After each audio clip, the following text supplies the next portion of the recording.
Hello viewers, today is Saturday, December 7th, 2024. இன்றைக்கு நம்ம IPL action 2025 பற்றி பேச போகிறோம். ஐபிஎல் ஆக்ஷன் 2025 இந்த வரிசையில் நம்ம அணிகள் சாதித்தது என்ன, சறுக்கியது எங்கேன்ற ஒரு ப்ரோக்ராம் பண்ணிட்டு இருக்கோம். அந்த வரிசையில் நம்ம முதல் முறையாக நம்ம டெல்லி கேபிட்டல்ஸை பற்றி பேசணும். இன்றைக்கு நம்ம லக்னோ சூப்பர் ஜெயின்ஸை பற்றி பேச போகிறோம்.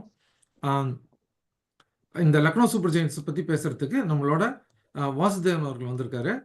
அதே மாதிரி ஸ்ரீதர் அவர்கள் வந்திருக்காரு. ரெண்டு பேரையும் வரவேற்கிறோம். முதலாவதாக நான் வாசுதேவன் அவர்கள்ட்ட போகிறேன். இந்த லக்னோ சூப்பர் ஜெயின்ஸ் இந்த ஏலத்தில் அவங்க சாதித்தது என்ன, அவங்க சறுக்கியது எங்கே, இந்த விதமான டீமை வச்சுட்டு அவங்க எந்த பிளே ஆஃப்ஸ் வரைக்கும் வர உண்டான வாய்ப்புகள் இருக்கா, அதுக்கு உண்டான பிளேயர்ஸை எடுத்திருக்காங்களா இல்லையா, அதை பற்றி நீங்கள் சொல்லுங்கள். முதலாவது கருத்தா. வணக்கம். இது வந்து சஞ்சய் கோயங்கா வந்து அவரு நினைச்சாருன்னா பண்ணிடுறாரு, வாங்கணும்னு நினைச்சாருன்னா வாங்கிடுவாரு.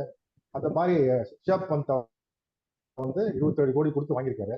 அவர் எப்படிப்பட்ட ஆளுன்னா 5600 கோடிக்கு குஜராத் டைட்டன்ஸை வாங்குற ஒரு டீம் பிட் பண்ணாங்க. இவர் 7990 கோடி போட்டு லக்னோ ஜெயின்ஸை வாங்கினாரு.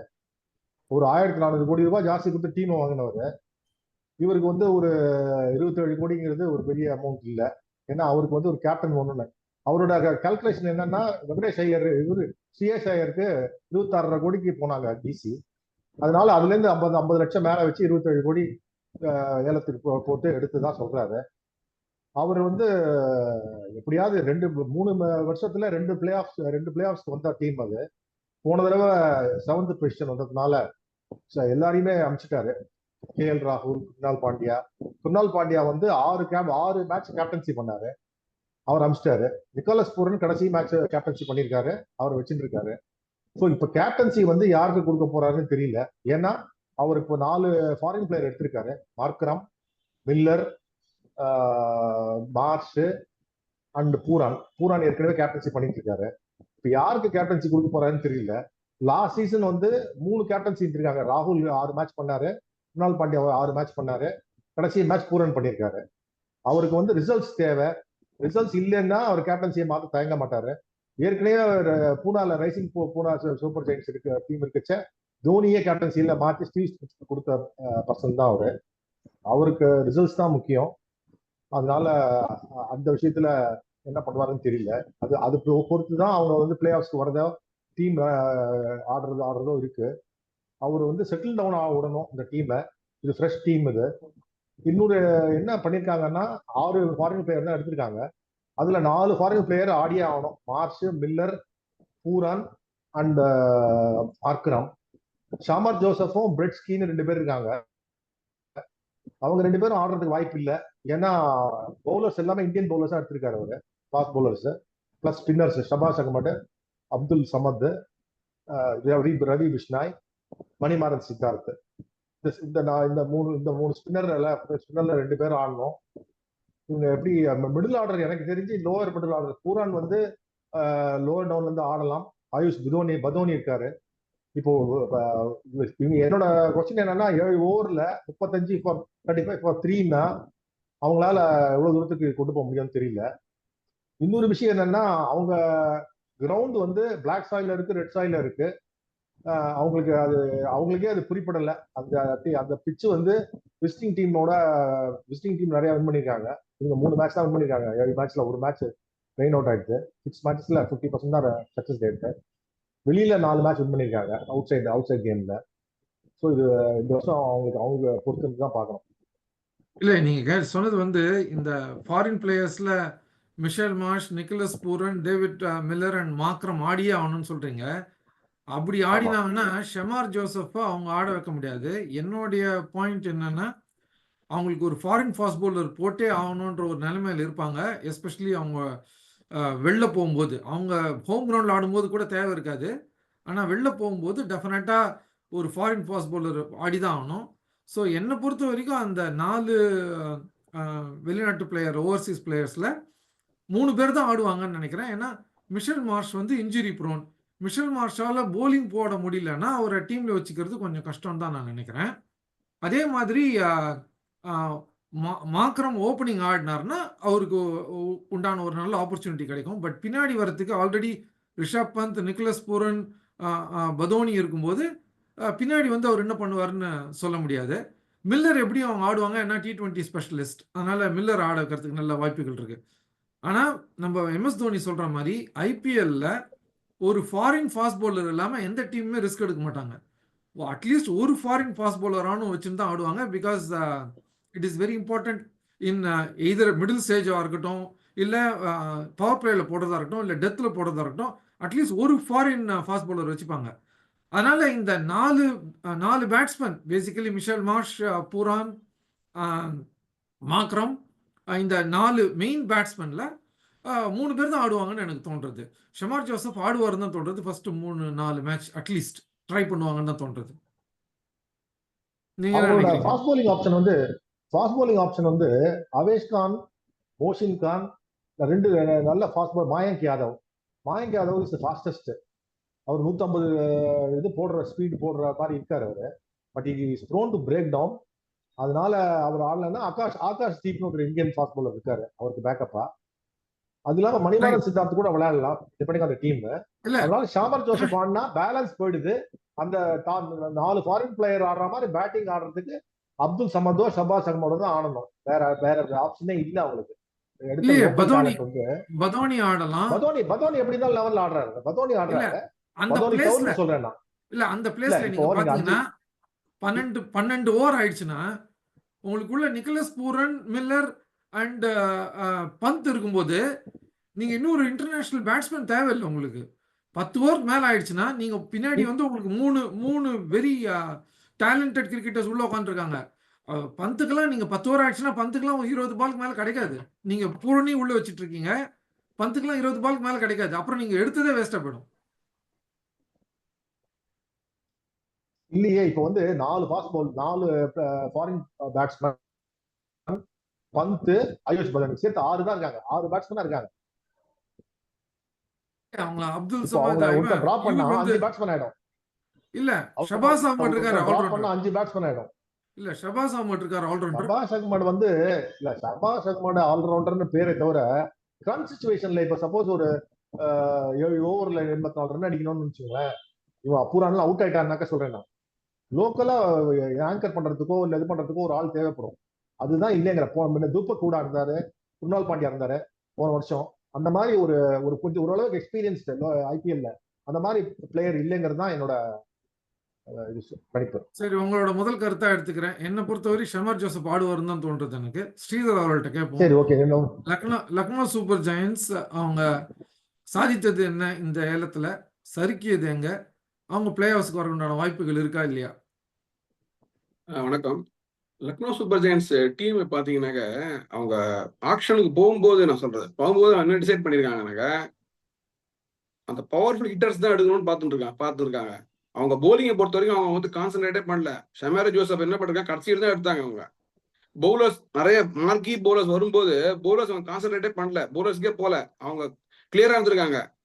இந்தியன் ஃபாஸ்ட் பால்ஸ் வச்சு தான் ஆடணும்ன்ற மாதிரி ஒரு டிட்டர்மினேஷன் தான் இருந்திருக்காங்க. அவங்க அப்படிதான் தோன்றது. ஏன்னா ஆக்ஷன் ஸ்ட்ராட்டஜி பத்தி பாத்தீங்கன்னாக்க அவங்க வந்து கான்சென்ட்ரேட்டே பண்ணல ஃபாரின் ஃபாஸ்ட் பாலருக்கு. அதை வச்சுதான் நான் சொல்றது. நான் என்ன நினைக்கிறேன்னாக்க இந்த 4 பேட்ஸ்மேனையும் ஆட வைப்பாங்க.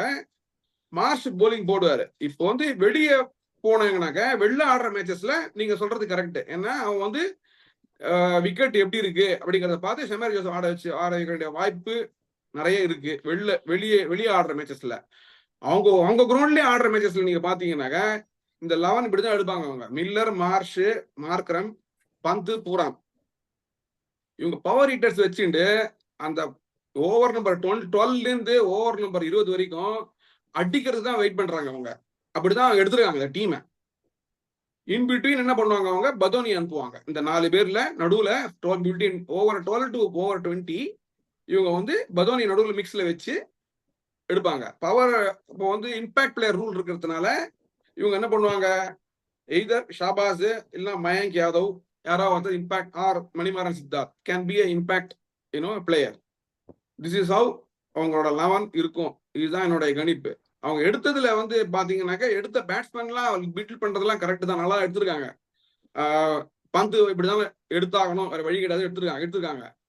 இந்த 4 பேர் இந்த 5 பேர் ஆடினாங்கன்னா, பவர் ஹிட்டர் ஆடினாங்கனாக்கா, சேஸ் பண்ணாங்கனாக்கா இவங்களுக்கு ஒரு சான்ஸ் இருக்கு. பட் டிஃபெண்ட் பண்ணும்போது இவங்களுக்கு இந்த இந்தியன் பவுலர்ஸ் வந்து டிஃபெண்ட் பண்ணுவாங்களா அப்படிங்கிறது வந்து இன்எக்ஸ்பீரியன்ஸ்டு பவுலர்ஸ் இவங்க. ஆனா டேலண்டட் பவுலர்ஸ். இந்த அவேஷ் கான் வந்து நல்ல பவுலர். ரோஹித் சர்மா நல்லா ரேட் பண்ணியிருக்காரு அவர் அவேஷ் கானை. ஆனா அவர் வந்து இப்போ வந்து பெர்ஃபார்ம் பண்ணுவாரா கரண்ட் சுச்சுவேஷன்ல கன்சிஸ்டன்டா? ஏன்னா அவர் ரெஸ்பான்சிபிலிட்டி எடுத்துக்கணும் இந்த அட்டாக்கு. அது தெரியாது. நம்ம வந்து போக போக தான் பார்க்க முடியும். ஆனா நான் வாசு கிட்ட சொன்னதுதான், ஃபாஸ்ட் பவுலர்னு வரும்போது தோனியோட ஃபார்முலா தான் முக்கால்வாசி டீம் ஃபாலோ பண்ணுவாங்க. ஒரு ஃபாரின் ஃபாஸ்ட் பவுலர் இல்லாம எந்த டீமுமே ஆட மாட்டாங்க. தோனி அது ஒரு இது செட் பண்ணிட்டாரு. ஒரு ஃபாஸ்ட் பவுலர் ஆடிதான் ஆகணும். Foreign fast bowler, Indian fast bowler நம்ப முடியாதுன்னு தோனியோட கணிப்பு. ஒரு ஃபாரின் ஃபாஸ்ட் பவுலர் போட்டாகணும் 4 ஓவர். அது ஸ்ரீலங்காவா இருக்கலாம், ஆஸ்திரேலியாவா இருக்கலாம், நியூசிலாண்டா இருக்கலாம், அதை பத்தி கவலை, ஜிம்பாப்வேவா கூட இருக்கலாம். ஆனா இந்தியன் ஃபாஸ்ட் பவுலர் தோனி நம்ப மாட்டாருன்றத ஒரு ரூல் பண்ணதுனால எல்லா டீமுமே நீங்க எடுத்து பாருங்க, எல்லா டீமுமே ஒரு fast bowler, foreign fast bowler இல்லாம ஆட மாட்டாங்க. அப்படி இருக்கும்போது இவங்களுக்கு இருக்கிற ஒரே ஃபாரின் ஃபாஸ்ட் பவுலர் ஷேமார் ஜோசப் தான். நீங்க சொல்றீங்க அந்த Michelle Marsh, Pooran, Markram, Miller, இந்த 4 பேரும் ஆடும்போது ஒரு 20 ஓவர் தான் மொத்தமாவே இருக்கு. அதை தவிர நீங்க யாரை வச்சிருக்கீங்க? பந்த் வச்சிருக்கீங்க, பதோனி இருக்காரு, மொத்தம் 20 ஓவர் தான். நீங்க எல்லா பவர் பிளேயர்ஸையும் நீங்க Miller power hitter, Pooran power hitter, Mitchell Marsh power hitter, நீங்க மாக்ரம் மட்டும்தான் கொஞ்சம் ஸ்டெபிலைஸா ஆட வேண்டிய ஒரு பாசிபிலிட்டி இருக்கு. ஓபன் பண்ணாருன்னா கொஞ்சம் ஈ கேன் ஸ்டெபிலைஸ். மற்ற எல்லாரும் பவர் ஹிட்டர்ஸ். அப்படி இருக்கும்போது எனக்கு தெரிஞ்ச வரைக்கும் அந்த ஷமார் ஜோசப் ஆடலைன்னா, நீங்க மயங்க் யாதவ் பத்தி பேசுனீங்க. மயங்க் யாதவ் நல்லா ஃபாஸ்டா போடுவாரு. ஆனா ஃபாஸ்டா ஸ்டம்ப்ல போடணும். ஃபாஸ்டா அங்கேயும் இங்கேயும் போட்டாருன்னா அடிச்சிருவாங்க. அதுதான் தோனியோட பாயிண்ட். ஃபாஸ்டா போட்டு பிரயோஜனம் இல்லை. பிராவோ ஃபாஸ்டா போட மாட்டாரு, ஆனா கரெக்டா ஸ்டம்ப்ல போடுவாரு. அதே மாதிரி ஃபாஸ்ட் யார்கர்ஸ் போடணும். மயங்க் யாதவ் அவ்வளோ கன்சிஸ்டண்டா ஃபாஸ்ட் யார்கர்ஸ் போடுறது இல்லை. Shamar Joseph is known for bowling fast yorkers. Yorker கரெக்டாக போடுவார். அதனால எனக்கு தெரிஞ்சு ஷமார் ஜோசப் தான் ஆடுவார்னு நான் நினைக்கிறேன். பட் நீங்க அவங்க கண்டினியூ பண்ணலாம் உங்க கருத்தை. இப்போ ஸ்ரீதர் சொன்ன மாதிரி ஷமார் ஜோசப்க்கு வந்து 75 லட்சம் கொடுத்து தான் வாங்கியிருக்காரு. வேறாஸ் அவேஷ் கானுக்கு 11 கோடி, இன்னும் ரவி பிஷ்னாக்கு 11 கோடி, பூரானுக்கு 21 கோடி ரிட்டென்ஷன் சொல்றேன் நான். 4 கோடி ஆயுஷ் பதோனிக்கு, மோஷின் கானுக்கு 4 கோடி. மோஷின் கான் வந்து ஐ ரேட்டிங் வெரி ஹைலி.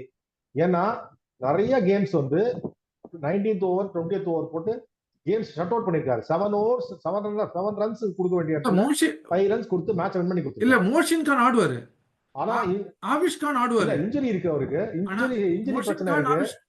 பட் அவர் இல்ல மோஷின் கான் ஆவிஷ் கான் ஆடுறத பத்தி கேள்வி இல்ல. ஒரு ஃபாரின் ஃபாஸ்ட் பவுலர் ஆடுவாங்களா இல்லையன்றத கேள்வி. ஏன்னா மயங்க் யாதவ நம்பி ஃபாரின் ஃபாஸ்ட் பவுலர் அந்த மாதிரி ஸ்ரீதர் சொன்ன மாதிரி எடுக்கல அவங்க, அந்த குவாலிட்டியா எடுக்கல. ஏன்னா ஷமார் ஜோசப் வந்து போன வருஷமே இந்த டீம்ல இருந்தாரு. அவர் வந்து சரியா யூட்டிலைஸே பண்ணல. ஏன்னா அப்ப அவங்களுக்கு வேற மாதிரி காம்பினேஷன் இருந்தது. இப்ப நீங்க பாத்தீங்கன்னா சப்போஸ் அவங்க ஹோம் கிரவுண்ட்ல ஆடுறாங்கன்னா அப்ப Shamar Joseph might not be required, Sridhar சொல்ற மாதிரி. ஏன்னா ஸ்லோ விக்கெட் 6 கேம் ஆடலாம். அவங்க ஃபாஸ்ட் விக்கெட் இன்னொரு விக்கெட்ல ஆடணும்னு அவசியம் கிடையாது. ஏன்னா அவங்க டிசைட் பண்ண போறாங்க எந்த விக்கெட்ல ஆட போறோம்னு. அப்போ இவங்க 3 ஸ்பின்னர் வச்சுன்னு ஆடிடலாம். பிஷ்னா இருக்காரு, ஷபாஸ் அஹமத் இருக்காரு, மணிமாறன் சித்தார்த் இருக்காரு, 3 ஸ்பின்னர், அப்புறம் ஒரு 2 ஃபாஸ்ட் பவுலர், ஒரு ஆல்ரவுண்டர் வச்சு மேனேஜ் பண்ணிக்கலாம். ஆனா நீங்க வெளில போகும்போது மும்பைல நீங்க வந்து ஸ்பின்னர் போட ஆரம்பிச்சீங்கன்னா ஓவருக்கு ப்ராபப்லி ஒரு 20 ரன் போகும். மும்பை மாதிரி விக்கெட்லயோ இல்ல பெங்களூர் மாதிரி விக்கெட்லயோ நீங்க ஸ்பின்னர் வச்சு ஆடுறேன் அப்படின்னா, இல்ல இந்தியன் ஃபாஸ்ட் பவுலர் வச்சு ஆடுறீங்கன்னா ஓவருக்கு ஒரு 15-20 ரன் போகும். அந்த அளவுக்கு ரன்ஸ் போகும். மும்பைலையோ பெங்களூர்லயோ எல்லாம் பயங்கர ஃபிளாட் விக்கெட்டு. கொஞ்சம் பேஸ் எக்ஸ்ட்ரா இருந்தால் தான் நீங்கள் எக்ஸ்ட்ராக்ட் பண்ண முடியும். Some bounce or take some wickets. So அதுதான் என்னுடைய கணிப்பு. எனிவே ஸ்ரீதர் ஏதோ சொல்ல வந்தாரு, கண்டினியூ பண்ணிட்டோம். ஒரே நிமிஷம். மும்பைல ஸ்பின் தான் கண்டெயின் பண்ண முடியும். ஃபாஸ்டா போட்டு அடிச்சு ஸ்விங் போலர் தான் போடுவாங்க, நல்லா போடுவாங்க. மும்பைல ஃபாஸ்டா போட்டு அடிச்சிருவாங்க. மும்பைல என்ன பண்ணணும்னாக்க ஸ்பின்னு ஸ்லோவா போடணும். இந்த ஏரு அதுதான் கீ. அதுல லெஃப்ட் ஹாண்ட் ஸ்பின்னர் நல்லா போடுவாங்க எப்போதுமே. மும்பைல ஃபாஸ்டா போட்டு அடிச்சிருவாங்க. மும்பைல எல்லா மும்பையிலும் பெங்களூர்லயும் யார் போட்டாலுமே 200. என்ன சொல்றேன், கொஞ்சம் யார்கர் போடுற ஒரு bowler can do well. Bravo நல்லா போட்டிருக்காரு மும்பைல. ஏன் ரொம்ப ஃபாஸ்ட் கிடையாது, அக்யூரேட்டா யார்கர் போடணும். பிராவோ நல்லா போட்டிருக்காரு மும்பை இதுல வேற யாரும் போட்டது கிடையாது. அதே மாதிரி நட்ராஜன் டீசெண்டா போட்டிருக்காரு. ஏன்னா யார்கர் கரெக்டா போட்டா ஸ்டம்ப்ல தென் ஒரு நல்ல ஃபாஸ்ட் பவுலர் யார்கர் போட்டா நல்ல ஃபாஸ்ட் பவுலர் ஆவிஷ்கான் மாதிரி யார் போட்டாருன்னா வெளில இருந்து அடிச்சிருவாங்க. அவரோட பேஸுக்கு அவர் யார்கர் போட்டு ட்ரை பண்ணாரா 4 ஸ்டெப் வெளில வந்தாங்கன்னா அடிச்சிருவாங்க. அதனால ஆவிஷ்கான் அந்த மும்பை மாதிரி கிரவுண்ட்ல ஆவிஷ்கான் ஒர்க் அவுட் ஆகாது. மோஷின் கானும் ஒர்க் அவுட் ஆகாது. நீங்க பாத்தீங்கன்னா திரும்ப நின்று அடிச்சிருவாங்க மோஷின் கானை. ஸோ அதனால ஷெமர் ஜோசப் ஆடுவார்னு ஏன் சொல்றேன்னா அவங்க வேற ஃபாரின் ஃபாஸ்ட் பவுலர்ஸை டார்கெட் பண்ணாம இருந்திருக்கலாம். எதனால இருந்திருக்கலாம்னா நம்ம ஹோம் கிரவுண்ட்ல வெறும் ஸ்பின் வச்சு பண்ணிடலாம்னு யோசிச்சிருக்கலாம். அது கூட யோசிச்சிருக்கலாம். அவங்க நம்ம வெறும் ஸ்பின்னர்ஸ் 3 பேர் வச்சு டார்கெட் பண்ணிடலாம் ஹோம் கிரவுண்ட்ல, வெளில மட்டும் தானே மேனேஜ் பண்ணிக்கலாம்னு பண்ணிருக்கலாம். இல்ல இங்க ஒரு பாயிண்ட் நான் சொல்ல விரும்புறேன். சொல்லுங்க. அதாவது போன வருஷம் வந்து லக்னோ சூப்பர் ஜெயின்ஸுக்கே அவங்க ஹோம் கிரவுண்ட் கண்டிஷன்ஸே புரியல. 7 மேட்ச் ஆடினாங்க. 7 மேட்ச்ல வந்து எந்த விக்கெட் 3 தடவை ரெட் சாயில் யூஸ் பண்ணிருக்காங்க, 3 தடவை பிளாக் சாயில் யூஸ் பண்ணிருக்காங்க. ஐ திங்க் சென்னை கேம் கூட பிளாக் சாயில் யூஸ் பண்ணிருக்காங்க. அது ரெயின் அவுட் ஆயிடுச்சு, வாஷ் அவுட் ஆயிடுச்சு.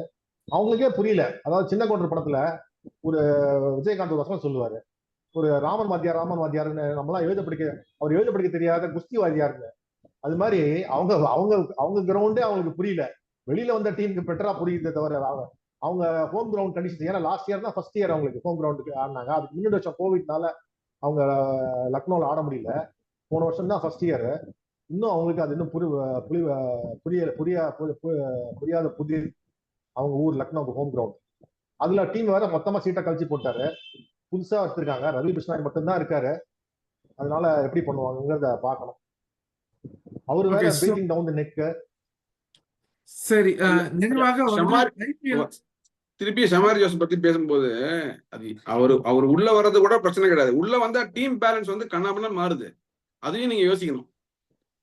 இந்த டேபிள் நீங்க பாத்தீங்கன்னாக்க அவங்க கடைசியில தான் எடுத்தாங்க. அவரு ஏதோ வராருன்னு எடுத்தாங்களே தவிர ஒரு ஃபாரின் எடுக்கணுங்கிற எடுக்கல அவங்க. அதை வச்சுதான் நான் சொல்றேன். அவங்க வந்து பேட்டிங் கான்சன்ட்ரேட் பண்ணிட்டு இந்தியன் ஃபாஸ்ட் வச்சு மேனேஜ் பண்ணலாம், பிளஸ் ஸ்பின் வச்சு மேனேஜ் பண்ணலாம் பாக்குறாங்க. அதுதான் ஐபிஎல் ஆரம்பிச்சு தொடக்கத்துல பார்ப்போம் என்ன மாதிரி பிளேயிங் லெவல் இருக்காங்க. ஆனா அதுக்கு முன்னாடி நிறைவாக வாசுதேவன் அவர்கள்ட்ட கேட்போம்.